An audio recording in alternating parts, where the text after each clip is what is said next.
The name William Robinson may not ring a bell, but the titles of his hit songs probably will. Shop Around, Tracks of My Tears, and I Second That Emotion were just the beginning for the man the world knows as Smokey. Where did the Smokey thing come from? I loved cowboys. My Uncle Claude used to take me to see cowboy movies and, you know, play cowboys with me and all that.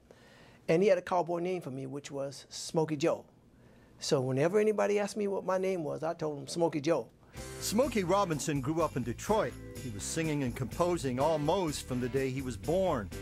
Right after high school, he and his group The Miracles got some bad news at an audition, but it changed their lives forever.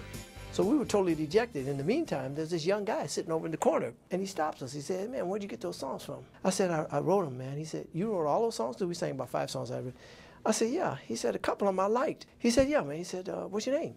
I said, "My name is Smokey." He said, "Well, I'm Barry Gordy." He said, "You got any more songs?" He never should have said that, man, because I had a loose leaf notebook that, with about 100 songs in it. So I said, "Yeah, man." He said, "Okay." He said, "I like your voice." He said, "Nobody sounds like you." About a year or so after that, we started Motown. And you guys started together? Yeah. Wow. I am so proud. That's one of my proudest things in my life, to have been there from the ground floor of Motown. Motown grew to something beyond our wildest dreams. What was your first big hit? Shop Around. Shop Around was the first huge hit that we had at Motown, and it was our first million seller. I remember my first check that I got for $1,000. And where I grew up, I never thought I'd have $1,000 at one time. Did you have something spiritual going on in you back then? Since I was a little bitty boy, I always felt like God was watching me. And I don't know why. I guess because he was. Because, you know, in growing up, my friends would do things in growing up that I wouldn't do because I felt like God was watching me. Did you have a head-on with the Lord himself? I mean, was it kind of like, okay, Smokey, it's us? I most certainly did. I hadn't done any drugs or anything like that. I'm watching TV, and I hear a voice say to me, "Smokey, I want you to know more about me. I want you to know my son, and I want you to tell your friends." Now, I know that one of my friends is in the room playing a joke on me, so I get up and I look all around the room. I look up under the bed, in the closet, everywhere. Nobody's there. I'm astounded by what has just happened to me. I never tell a soul. That is, until his best friend told him a similar story. He said, "I'm going to tell you this because I can't tell this to anybody else because they think I'm crazy." I said, "Okay, what?"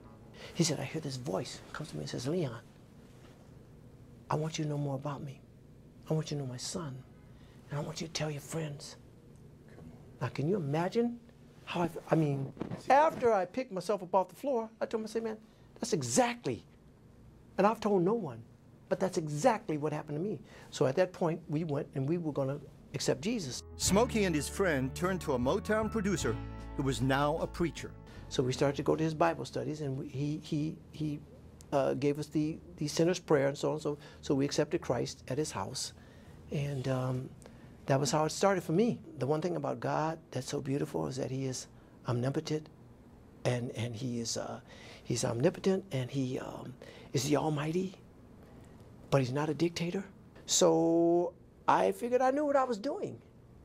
So he let me figure that, you know, I know what I'm doing. But Smokey still had some things in his life he had to straighten out. My career was going, I couldn't have planned it any better, you know.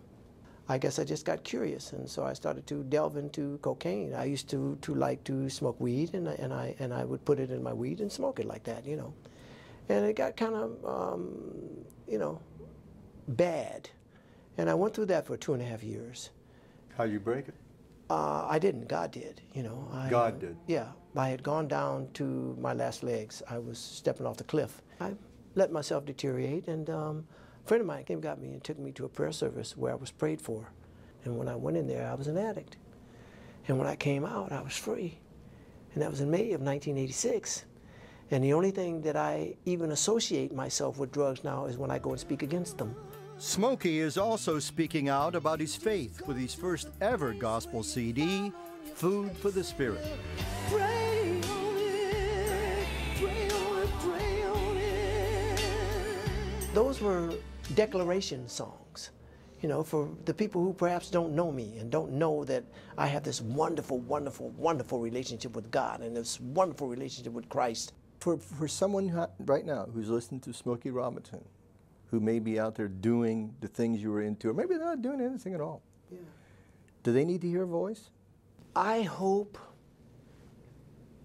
that if they don't hear his voice, they hear mine. I really do. Because I'm not making this stuff up. I'm too God-fearing to play with God or to make up something like that. You know what I mean? I know the strength that Christ gives me. I know what he did for me. I know that he is my way out and my way in. He's my way out of all this havoc and all this stuff like that, and my way into paradise.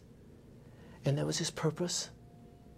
And I know that he suffered to that end for me and for everybody listening.